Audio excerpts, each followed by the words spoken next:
Muli mag-aaral, maaari ba kayong tumayo para sa ating panalangin sa pangungunahan ni Life Giver? Manalangin tayo sa ngalan ng Ama, ng Anak, ng Espiritu Santo. Panginoong Hesus, subaybayan mo kami sa aming pag-aaral sa araw na ito. Amen. Sa ngalan ng Ama, ng Anak, ng Espiritu Santo. Amen. Okay, bago tayo magsiupo, nais ko munang pulutin ninyo ang mga busok na makikita ninyo sa ilalim na inyong mga upuan at ilagay ito sa basurahan. Okay, maraming salamat. Okay.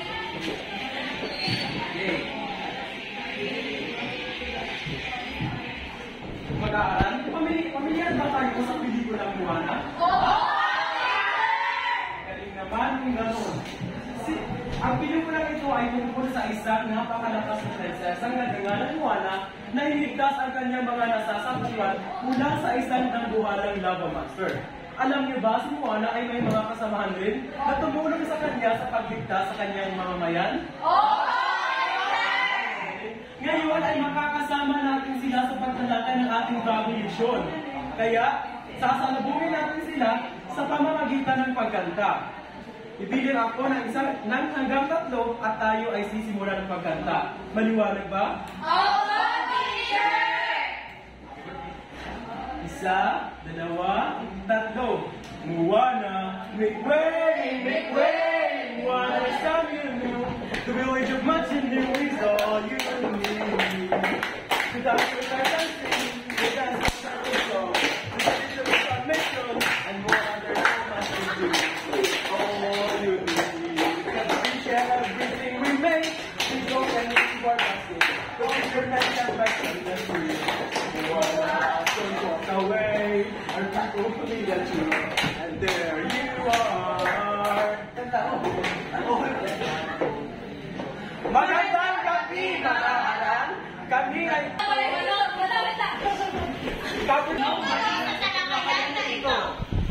Ako nga pala, si Pilipining Jenny. Magandang gabi, mag-aaral. Kami ang inyong guro sa talakayan na ito. Magandang gabi, mag-aaral. Kami ang inyong magiging guro sa talakayan na ito. Ako si Pilipining Jenny. At ako naman si Ginoong Romney. Ako naman si Pilipining Juana. At ako naman si Pilipining Giselle. Ako naman si Ginoong Jason. Muli, magandang gabi. Magandang gabi po. Magandang gabi.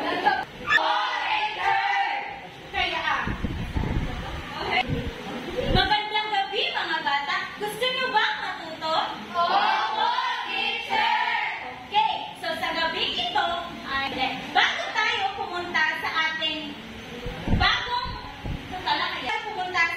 bagong talakayan, ay magkakaroon tayo ng mga aktibidades. Pero bago ang lahat, babasahin muna natin ang pamantayan ng klase. Sabay! Maging magala, maging aktibo, maging produktibo, maging masunurin. Maaasahan ko ba sa inyo yan, mga bata? Oo, teacher! Magaling! Palakpakan ng ating mga sarili! At ngayon, sa ating activity, ang ating activity ay ang gawain ay putukan na. Sa ating activity sa ngayon ay putukan na. Pero bago ang lahat, bago natin gawin ang ating activity, ay meron tayong puntos na mabuting asal. Kung kayo ay magiging mabuti, magiging masunurin at tahimik, si Tepiti ay magpapakita. Pero pag kayo ay maingay, hindi sumusunod, at hindi nakikipag, at hindi produktibo, si Lava Monster ay magagalit. Ngunit kapag kayo ay hindi sumunod, at kayo ay magiging maingay, si Lava Monster ay lalabas at magagalit. Hala! At pag kayo ay, diba, sabi ko kanina, pag kayo ay maging masunurin, bibigyan kayo ni Tepiti ng bulaklak.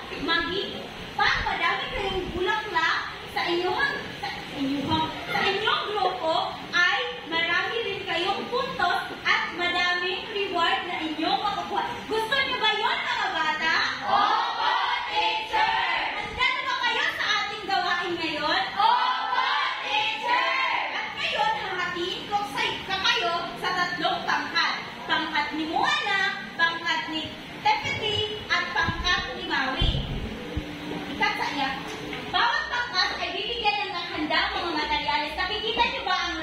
inyong likuran? Oo, teacher! Upang makabuo kayo ng college ay may at kung sino ang unang makakaputok ng logo at ang logo na madaming magbingan ay siyang mananalo. Pero ngayon, kung sino yung unang makakaputok ng logo at makakabuo ng picture or collage na nasa loob ng logo ay siyang pangkat na mananalo. Naiintindihan ba? Teacher! Ready na ba kayo? Oo, teacher! Kapag bilang ko ng tatlo, no cheers! No cheers! No cheers! Isa!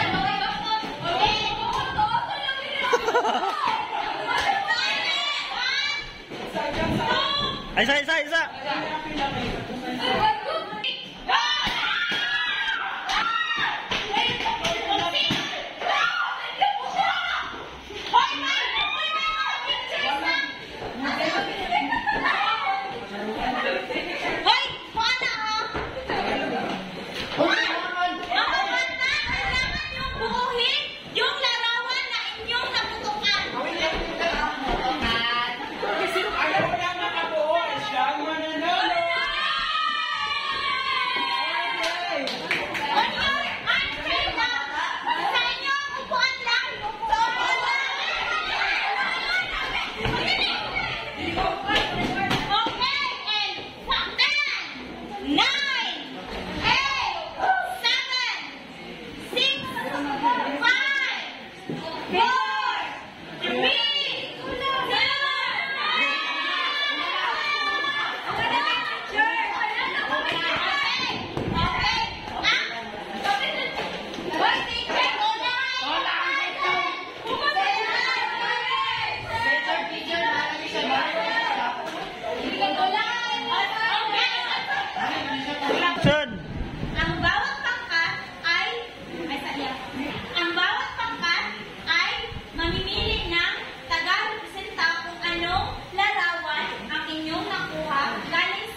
Sa pagpapatuloy ng talakayin ay tatawagin natin ang lola ni Juana, si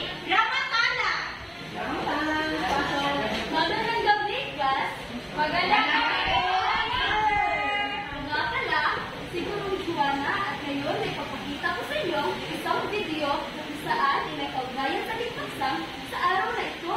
At gusto kong makinig kayo ng mabuti dahil pagkatapos nito ay may posisong tanong ako. Naintindihan niyo ba, mga bata? Oo, teacher!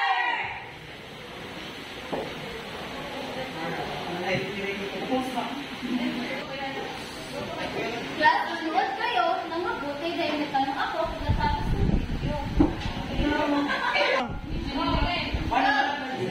Generations, one flying has been born to our family.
It suits you.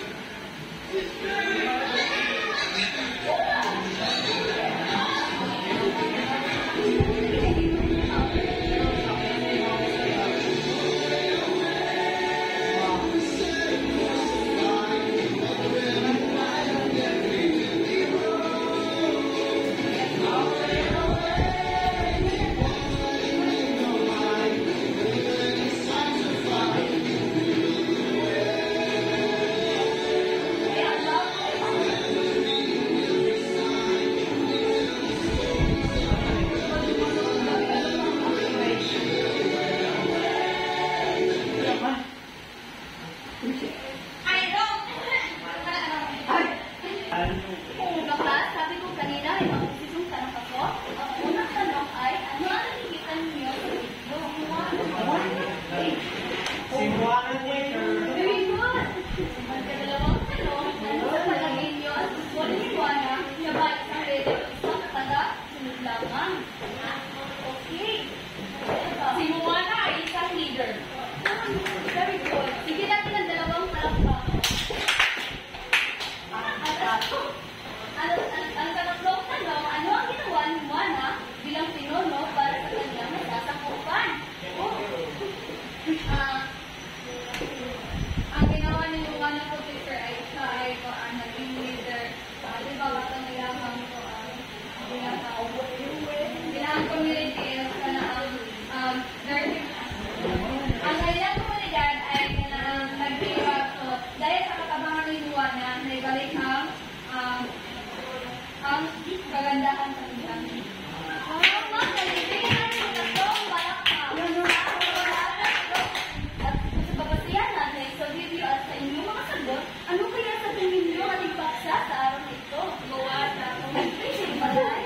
Ang paksa na ating nakalakayin ngayon ay patungkol sa epekto ng pamumuno at paglilingkod sa komunidad. Wow, magaling! Tama! Bigyan natin ng 5 palakpak. Class.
Magandang gabi, mag-aaral.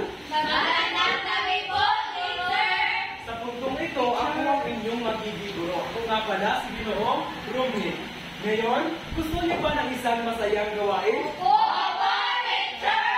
Tingnan naman kung ganon. Kaya ngayon, tayo ay magkakaroon ng isang masayang gawain. At ito ay tinatawag na roll the dice and read game. Bawat pangkat at pagbabasa ng kwento na kanilang makakuha sa pamamagitan ng pag-roll the dice at kanila itong susurin sa loob lamang ng 5 minuto upang masagutan ang inyong mga katanungan. Okay. Sa mayong tatlong pangkat, bibigyan ko kayo ng mga gawain na kung saan ay sa makakuha ninyo sa pamamagitan ng pag-roll a dice. At bawat pangkat ay nais kong pumili kayo ng isang membro upang pumunta dito sa harapan sa pagpili ng inyong gawain.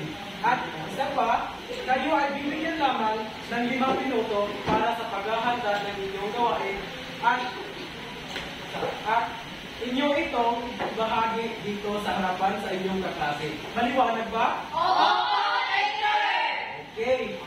Inaanyayahan ko ang inyong napiling membro na pumunta dito sa harap. Okay. Mag-sarap kayo sa inyong kaklase. Ang inyong gagawin ay lumanap nyo ang top dice. Anong numero ang inyong makakuha ay yun ang inyong gagawin na matatagap. Okay? Maliwanag ba? Opo, teacher! Tingnan natin sa unang pangkat. Okay. Ang unang pangkat ay nakakuha ng numero? Yes! Numero 3. Okay. Ito.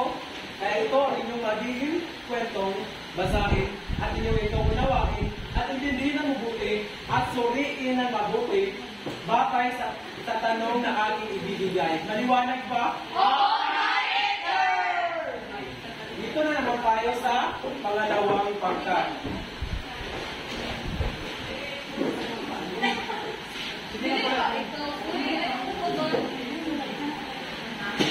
What tayo na to? Disrespect mo.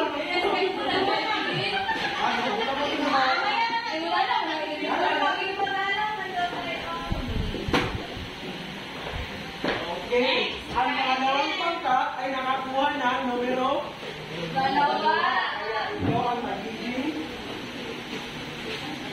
kwento na inyong babasahin. Okay, at ito naman ang sa pangatlong pangkat. Okay, ito ang inyong magiging gabay na tanong para sa inyong pagbahagi dito sa harapan. Okay. Basahin ang mabuti, mga bata. Okay.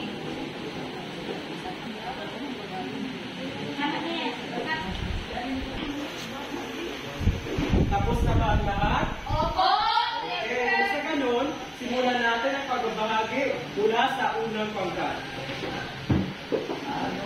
Mga gabay na tanong. Tungkol saan ang kwento na iyong binasa? Ang kwento na aking binasa ay patungkol sa ang huwarang pinuno. Anong mga katangian ng pinuno ang iyong narinuha sa teksto na iyong binasa? Ang katangian ng huwarang pinuno na aking binasa sa teksto ay mapagmahal sa pagpapahayag ng pagsasama sa komunidad. Batay sa kwento, paano na ipapakita ng kaugma ng mabuting katangian ng pagiging pinuno sa komunidad? Ipapakita ni Aaron ang pagiging mabuting pinuno sa komunidad dahil isa siya sa mga tumulong noong kasagsagan ng kanilang bagyo. Mahusay. Ngayon, bigyan natin ng ibang bagsak ang unang pangkat. Ngayon, tayo naman ay pagkakasabit. Balik sa lima. At ngayon naman ay magtungo tayo sa pangalawang pangkat. Unang tanong, tungkol saan ang kwento na iyong ang kwento na aking binasa ay patungkol sa pinuno na anong mga katangian ay iyong nagbinuha sa teksto na iyong binasa? Ang katangian ng ang pinuno batay sa teksto na aking binasa ay isang sapat at marita. Batay sa kwento, paano na ipapakita ng kauhan ang mabuting katangian ng pagiging pinuno sa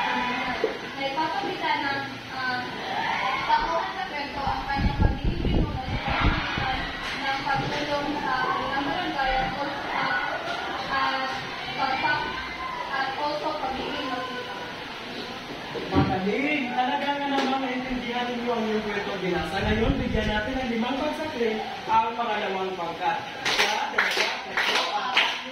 At ngayon ay tutungo naman tayo sa panghuling pangkat, ang pangkat 3. Unang tanong, tungkol saan ang kwento na iyong binasa? Ang kwento na aming binasa ay ang masigasig na guro. Pangalawang tanong, ano ang katangian ng pinuno ang iyong nangunguna sa teksto na iyong binasa? Ang masigasig na guro ay mayroon sa magandang ugali at ginagawa niya ang kanyang responsibilidad. Pangalawang tanong, batay sa kwento, paano ay pinapakita ng tauhan ng mabuti na katangian ng pagiging pinuno sa komunidad? Pinapakita ng masigasig na guro na isa sa igo at ginagawa niya ang kanyang responsibilidad. Ang husay!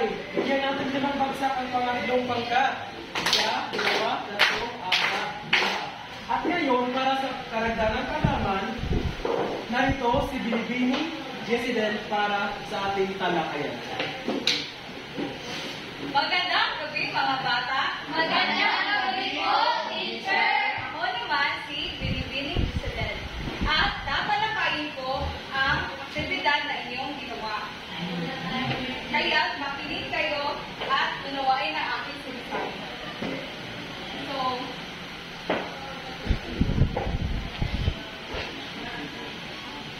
base sa kwento na inyong pinasa, ito ay nagpapakita ng isang mabuting pinuno sa kanilang komunidad.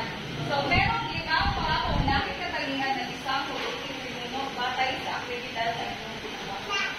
Ang una ay responsibilidad at sipag. So, base sa kwento, ng 3 kwento na inyong pinasa na Go! base sa kwento na inyong pinasa na ang pamagat ay masigasig na guro, pinuno ng barangay at huwarang pinuno. Ito ay nagsasaad. Go!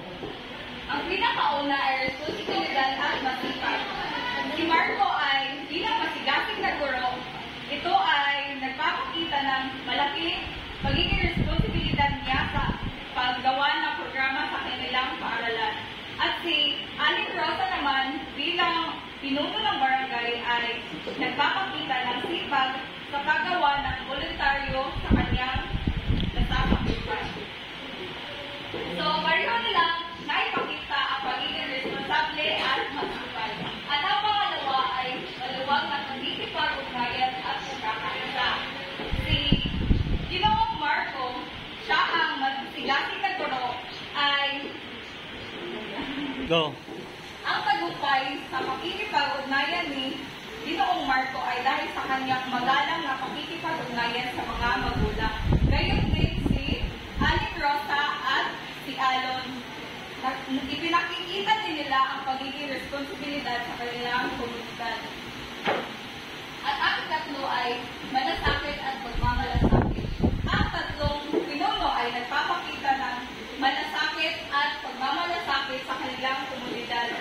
Si Marco ay nagpapakita ng malasakit sa kanyang mag-aaral at magulang. At si Aling Rosa naman ay nagpapakita ng malasakit sa kanyang kabarangay. At si Ano naman ay nagpapakita ng malasakit sa kanyang kababayan at kalikasan. At ang ika-4 ay pagiging tiwala. So ang 3 pinuno ay nagpapakita ng 3 layabalsa. Go! At ang ika-4 ay pagiging tiwala. Ang 3 kwento or 3 panauhin na inyong pinasa ay nagsisilbing pagiging tiwala sa kanilang komunidad. At ang ika-5 naman ay kakayahang humarap sa hamon. Ang 3 pinuno ay nagpapakita ng pagiging responsibilidad at pagharap sa kanilang hamon sa kanilang komunidad. Naiintindihan niyo ba mga bata? Opo, teacher! Magaling! Ngayon naman ay salubungin natin si Ginoong Romy. Go! Magandang gabi, muli mag-aaral. Magandang gabi po, teacher! Muli sa putong ito, ako na naman ang inyong magiging guro. Ngayon, gusto niyo pa ba ng isang masayang gawain? Oo, teacher! Mainam naman kung ganun. Kaya ngayon, tayo ay magkakaroon muli ng isang masayang gawain. At ito ay tinatawag na palakasan, na kung saan bibigay ninyo ang inyong lakas, talino, at pagiging malikain. Okay, basahin natin ang direksyon. Ilalahad ninyo ang inyong mga natutunan sa pamamagitan ng masisilip at pagtatanan. Ang bawat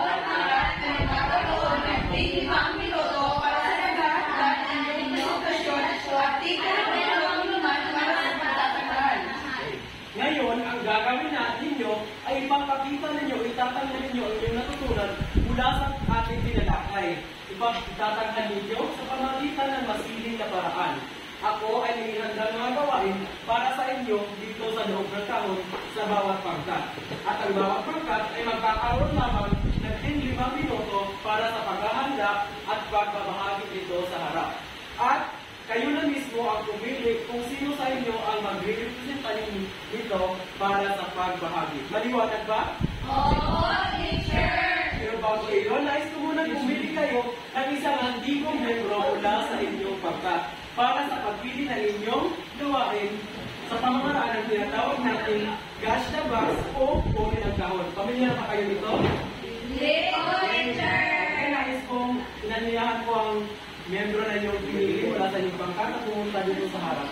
Dalawa muna, okay. Ang gagawin ninyo, dito sa harap. At tumarap ko. Okay, ang gagawin ninyong dalawa ay susundin ko susundin mo ang aking sinasabi. Pag sinasabi kong hawakan ng ulo, hawakan nito ang ulo. Pag hinahawakan nyo, pag sinabi kong balikat, hawakan nyo ang balikat. Pag sinabi ko ng baywang, hawakan ng baywang. At pag sinabi kong kahon, paunahan kayo ng pagkuha ng kahon. Maliwanag ba? Okay. Okay, magbilang ako na hanggang 3 at tayo ay magsisimula. Kung sino man ang unang mananalo ay siya unang pipili ng inyong gawain. Okay, ngayon magsisimula na tayo. 1, 2, 3. Ulo. Balikat. Hawak. Ulo. Tuhod.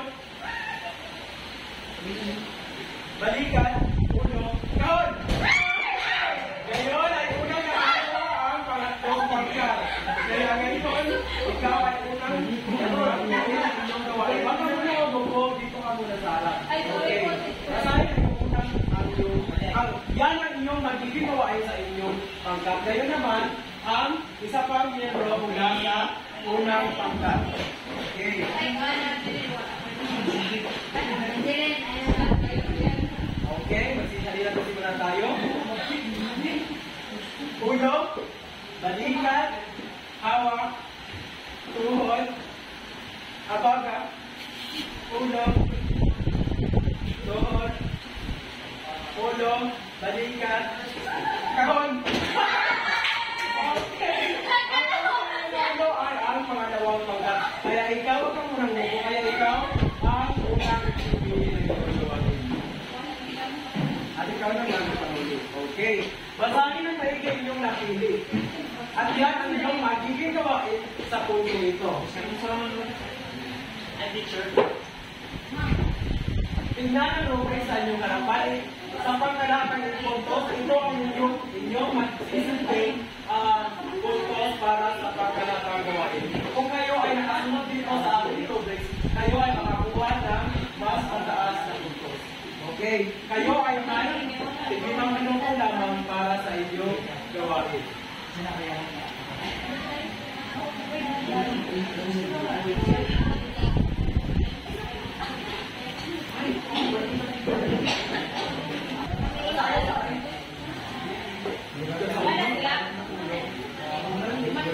Tapos na ba ang lahat? Opo, teacher! Okay. Kung gano'n, tayo ay magsisimula na sa inyong paghahandog. Tapos na ba ang lahat? Oo, teacher! Talagang magaling tayo kaya ngayon, sisimulan natin ang inyong pagtatangal mula sa pangatlong pangkat naman. Okay.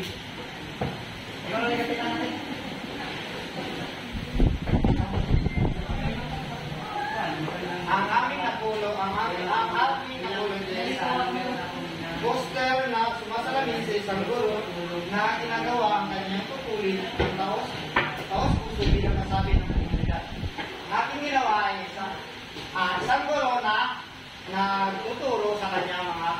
kanyang mga klase.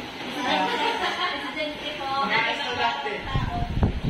Magaling! Magaling inyong gawa. Talaga nga naman, ang inyong poster ay sumasalabit sa isang responsable guro na nagtuturo sa kanyang mga estudyante. Kaya, ngayon, bibigyan naman namin sila ng 5 bagsak. 1, 2, 3, 4, 5. Ngayon, tayo naman ay tutungo sa pangalawang pangkat para sa kanilang pagtataghan.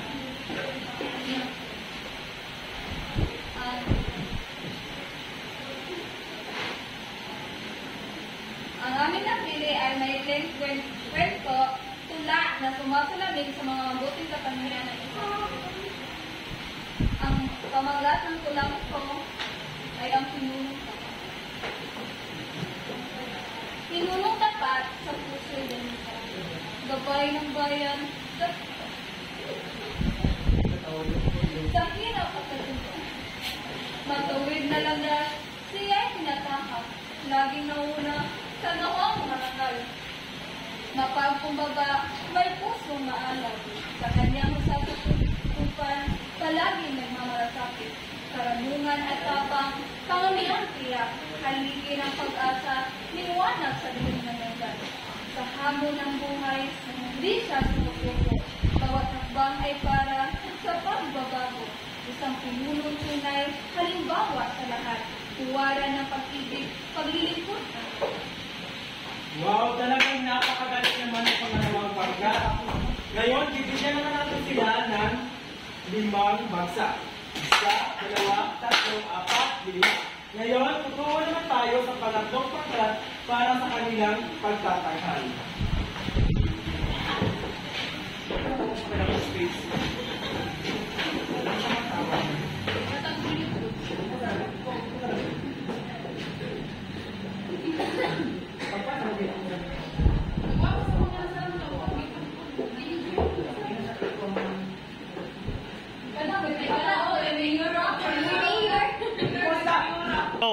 Kami ang unang pangkat, ang aming gagawin ngayon ay road tripping.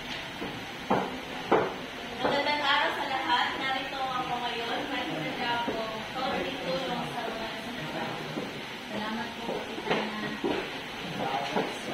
Sa isa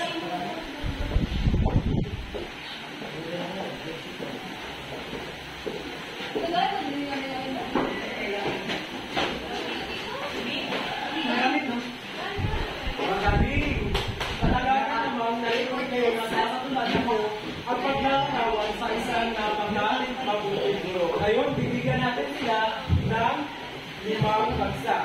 1, 2, 3, 4, 5. At ngayon, ako ay nanihanda mga pang-proseso paano kung talaga namang may natutunan kayo sa ating tinalakay. Okay, ito ang una. Ito ang ating tanongin na para sa inyo.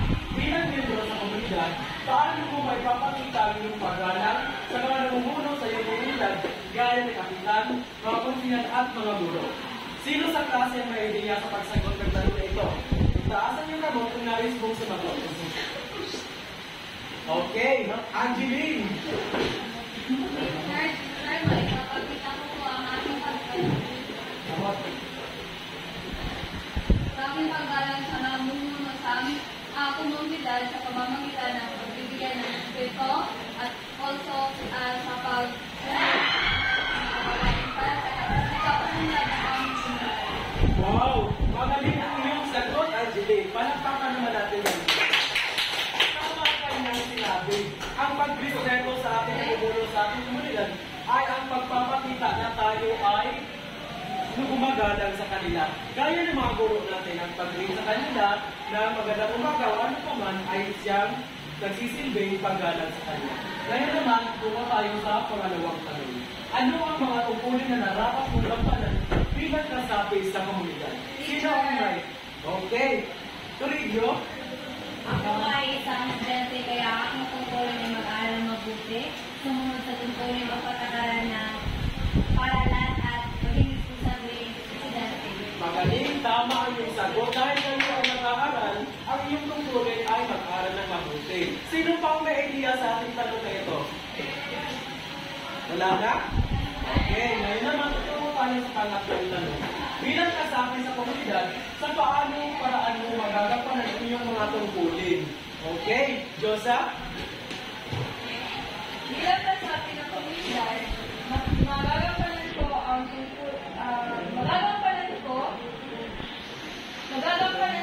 tungkol sa komunidad sa pamamagitan ng pakikilahok ng mga aktibidades tulad ng pagpulot ng basura at pagtanim ng mga puno sa kapaligiran. Magaling, tama ang sagot ni Josa. Palakpakan natin si Josa. Okay. Ayon sa kanya, magagampanan niya ang kanyang tungkulin sa pamamagitan ng pagkikilahok sa mga gawain sa ating komunidad. Ngayon naman, tayo ay tungo sa pang-apat na tanong.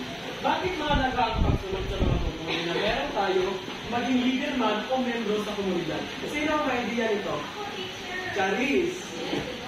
Ang mahalaga ang pagsunod sa mga tungkulin na meron tayo, maging leader man o membro sa komunidad upang makatulong sa ating komunidad.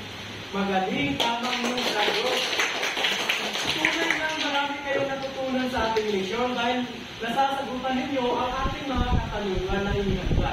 Okay, ngayon naman, para sa karagdagang kalaman, salubungin natin si Ginoong Jason. Ito. Magandang gabi mga mag-aaral. Magandang gabi po! Puntang ito ay ako ay magiging guro. Ako nga pala si Ginoong. At sa pagkakataon na ito ay ating balikan ang mga importanteng detalye at mga impormasyon na tinuro na inyong mga guro. At ngayon akong hinandang mga katanungan para sa inyo. Naniwala ba? Opo, teacher! Una ay, bigay ng mga katangian ng isang mabuting pinuno. Okay, Mr. Zanoria? Maging responsable ng pinuno, teacher. May iba pa ba? Inang Yago? Inang Yago? Binay ka ng Yago. Magandang gabi mga bata. Magandang gabi po, teacher! Sa puntong ito ay ako ang magiging guro. Ako nga pala si Ginoong Jason. At sa ngayon ay ating babalikan ang mga importanteng detalye at ang mga impormasyon na tinuro na inyong mga guro. At mayroon akong mga inandang mga katanungan para sa inyo. Maliwanag ba? Opo, teacher! Una ay, magbigay ng mga katangian ng isang mabuting pinuno. O Yago? Ang mga katangian ng isang mabuting pinuno ay responsibilidad at masipag, maluwag na mapagkikipag-ugnayan at pagkakaisa, malasakit at pagmamalasakit, kaapat naman ay pagiging huwaran, at ang ikalima ay ang kakayahang humarap sa hamon. Ako sa iyo, Yago, bigyan natin siya ng tatlong bagsak. So yun ang mga mabuting katangian na dapat tagayin ng isang pinuno. Pangalawa ay, kung ikaw ay isang pinuno, paano mo magampanan ang iyong tungkulin? Okay? Denisa? Kung ako po ay maging isang pinuno, gagampanan ko po ang aking mga tungkulin sa paraang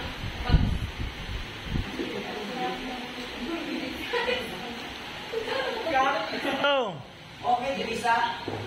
Kung ako po ay maging isang pinuno, magagampanan ko po ang aking mga tungkulin sa paraang pagsunod sa mga batas at paggawa sa aking mga gawain. Okay, magaling, Denisa. Pangatlo ay, bakit ba kailangan isang komunidad ng isang mabuting pinuno? Okay, sa mga lahat? Kailangan po na isang mabuting pinuno sa ating komunidad upang may pagkakaisa po sa ating komunidad, mapayapa, at ang bawat isa ay nagkakaisa at nagtutulungan. Mahusay, sumala. Ngayon naman ay pang-apat. Ano ba ang epekto ng isang mabuting pinuno sa komunidad? Buwente. Ang epekto ng isang mabuting pinuno sa isang komunidad ay magkakaroon ng isang komunidad na magtiwasay at magpayapa. Magaling. Sige tayo, kung nyo talaga naiintindihan ang ating konsepto ng ating diskusyon. Para mas malubos pa rin yung maintindihan ang konsepto ng ating diskusyon ay, sa isang pinuno, dapat tatanggalin niya mga mabuting katangian upang mapaulad niya ang kanyang sasabukan o ang kanyang komunidad. Dapat siya ay maging bukas ay naing ang kanyang sasabukan, may malambot na puso, matulungin at higit sa lahat, inisip niya palagi ang pabakad at ang kaligtasan ng ang kaligtasan ng komunidad. Kung ngayon, sa ngayon ay kung hindi talaga naiintindihan ang ating diskusyon, maaari pa kayo kumuha ng isang buong papel at sagutan ang mga katanungan dahil magkakaroon tayo ng pagsusulit.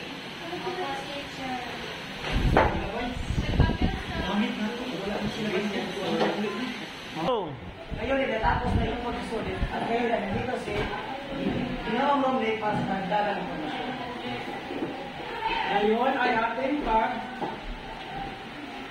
Go. At ngayon, dito natin malaman kung sino sa inyong pangkat ang nananalo at ang sumunod sa patakaran natin. At kung sino man ang may maraming puntos, ay siyang mananalo at magkakaroon ng premyo. Okay, base sa inyo nakita, ang may mas mataas na puntos ay ang pangkat Luana, na kung saan ay ang unang pangkat. At ang pangalawa naman ay ang pangalawang pangkat at ang pangatlo ay sila ang panglas na pangkat na may mataas na puntos. Palakpakan natin natin mga sarili. Go. Hanggang sa muli, maraming salamat. Go. Hanggang sa muli, maraming salamat.